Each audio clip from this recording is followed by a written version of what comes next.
संसद के विशेष सत्र में 27 साल से लटके महिला आरक्षण बिल भले ही पास हो गया हो, लेकिन उस पर सियासत कम नहीं है। देश में अलग अलग पार्टियां और नेता अपने अपने हिसाब से सियासी गोटियां बिछा रहे हैं, लेकिन हैरान करने की बात यह है कि वोट बैंक की सियासत में नेताओं की जुबान इस हद तक गिर जाती है जिसका कोई जवाब नहीं। और ताजा मामला है बिहार के मुजफ्फरपुर से, जहां लालू यादव के भरोसेमंद और आरजेडी के वरिष्ठ नेता अब्दुल बारी सिद्दीकी ने आरक्षण की चर्चा करते करते यह कह दिया कि महिला आरक्षण के नाम पर अब लिपस्टिक बॉब कट वाली महिलाएं संसद पहुंचेंगी।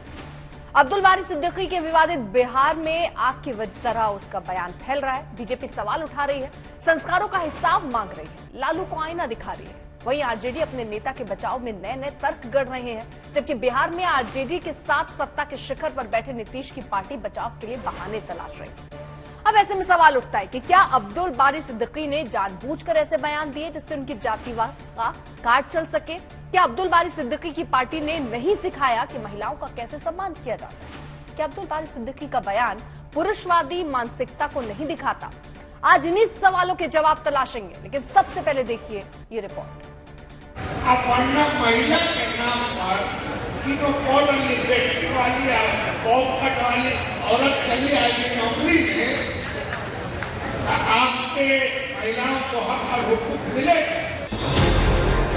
सियासत के 46 से ज्यादा पसंद देख चुके ये जनाब हैं अब्दुल बारी सिद्दीकी। लालू यादव के करीबी और आरजेडी नेता अब्दुल बारी सिद्दीकी ने बिहार के मुजफ्फरपुर में जो कुछ कहा उसे सुनकर तो यही लगता है कि इन्होंने अब तक न बोलने का सलीका सीखा है और न ही महिलाओं का सम्मान करना। अब तक दूसरा का भी कोटा तय कर दीजिए तब तो ठीक है। अब वरना महिला के नाम पर वाली वाली औरत चली आएगी नौकरी में, आपके महिलाओं को हक और हुकूक मिले। मुजफ्फरपुर में सिद्दीकी साहब महिला आरक्षण पर बोलते बोलते वो बोल गए जिसने महिलाओं के प्रति उनकी सोच, उनकी पार्टी को फिर से बेनकाब किया है। इसलिए इसमें कोई हैरानी जैसी बात नहीं कि जब सिद्दीकी का बचाव करने आरजेडी प्रवक्ता सामने आए तो अजीबोगरीब तर्क दे डाला, या यूं कहें कि अब्दुल बारी सिद्दीकी के बॉब कट लिपस्टिक वाले बयान का खुलकर समर्थन किया। देखिए, कि ये पब्लिक मीटिंग को एड्रेस कर रहे थे और वो सुदूर गांव की माताएं बहनें थी, तो उन्होंने एक प्रतीकात्मक रूप से, सांकेतिक रूप से ये बात कही। उनका कहने का तात्पर्य ये रहा है कि जो हम लोग चाह रहे हैं, हमारी पार्टी चाह रही है कि समाज के अंतिम पंक्ति में बैठे वो माताएं बहनें सदन में जाएं, प्रतिनिधित्व करें, जो पिछड़ी जातियों से हैं, ओबीसी से हैं। अब इसे सत्ता की मजबूरी कहें या फिर वोट बैंक की राजनीति। हमारी पार्टी ये मानती है कि महिला आरक्षण का जो बिहार मॉडल है वो सर्वश्रेष्ठ है। तात्कालिक तौर पर लंबे समय से संसद में जो ये लंबित मसला था उसका तार्किक समाधान इस देश के बहुदलीय लोकतंत्र ने ढूंढा। अब जो इसमें कमियां हैं जिससे इसका समग्रता के साथ समाज के सभी वर्ग लाभ ले सके। मजबूरी का लबादा ओढ़े जेडीयू भले ही सियासत की न्यूनतम मर्यादा भूल गई, लेकिन बीजेपी आग बबूला है। The leader of RJD, Mr. Abdul Bari Siddiqui in Bihar, about women in the context of reservation empowerment passed by the parliament. The kind of language he has used against the women, sisters and daughters of India, it's shameful. देखिए, ये जो अब्दुल बारी सिद्दीकी जैसे लोग होते हैं, इनको मैं नेता तो कहीं से नहीं कहूँगी, साफ इनकी बातचीत पे झलकता है कि ये लोग महिलाओं से डरते हैं। उनको पता है कि महिलाएं आगे बढ़ेंगी तो देश आगे बढ़ेगा, और ये लोग जिस तरह की नीची राजनीति करना चाहते हैं, जिस तरह की बातें करते हैं, उससे साफ झलकता है कि ये लोग महिलाओं को आगे नहीं बढ़ने देना चाहते। सिद्दीकी साहब, ये भारत है, ये पाकिस्तान नहीं है, इसलिए आप इस तरह का वक्तव्य देना बंद कीजिए। आप सभी लोग लालू यादव के इशारे पर और नीतीश कुमार के इशारे पर कर रहे हैं। हम माफ कर नहीं करेंगे। इसलिए नारी शक्ति पर प्रहार करना आपने भारत के साथ खिलवाड़ किया है। इसलिए निश्चित रूप से आप दंड के भागी होंगे। महिला आरक्षण की गूंज छत्तीसगढ़ के बिलासपुर में भी सुनाई दी।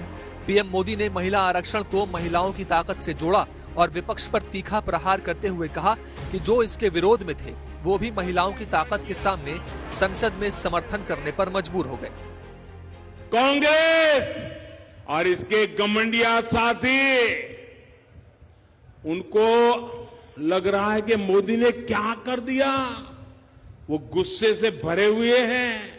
उनको लगता है ये सारी माताएं बहनें अब मोदी को ही आशीर्वाद देगी। उनकी नींद हराम हो गई है। महिला आरक्षण को लेकर संसद में समर्थन आरजेडी ने भी किया। कोटा के अंदर कोटा की मांग को आरजेडी ने वहां भी उठाया। अब हर सियासी प्लेटफॉर्म पर भी लालू यादव की पार्टी इसे उठा रही है। सियासत में इसकी पूरी गुंजाइश होती है, लेकिन सिद्दीकी की जुबान का क्या करें जिसमें महिलाओं के प्रति निम्न सोच दिखती है। हालांकि बयान ने तूल पकड़ा तो सिद्दीकी ने बचाव में कुछ यूं तर्क दिया। मेरा मकसद कहीं से किसी को आहत करने का नहीं था, मगर ये अमूमन होता है कि जो वोटर जिस भाषा में समझता है उसको उस भाषा में समझाया जाता है।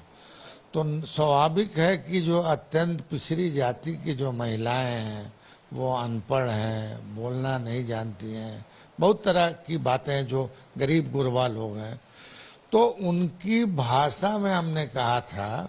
मैं इसका मतलब कतई नहीं है कि किसी को अपमानित करना या किसी के भावना पर ठेस पहुंचाना।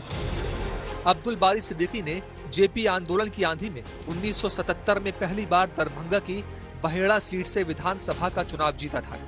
वो बिहार में मंत्री भी बने और कई बड़े ओहदे पर काबिज हुए, लेकिन मुजफ्फरपुर के जिस जागरूकता सम्मेलन में जागरूक करने वो आए थे और महिलाओं के बारे में जो सतही स्तर की बयानबाजी की, उसे देखकर तो यही लगता है कि पहले लालू के करीबी इस नेता को महिलाओं के प्रति संवेदनशील होना पड़ेगा, सियासी भाषा के प्रति जागरूक होना पड़ेगा। मुजफ्फरपुर से मणिभूषण, जमुई से राकेश सिंह, पटना से आदित्य वैभव के साथ आज तक ब्यूरो।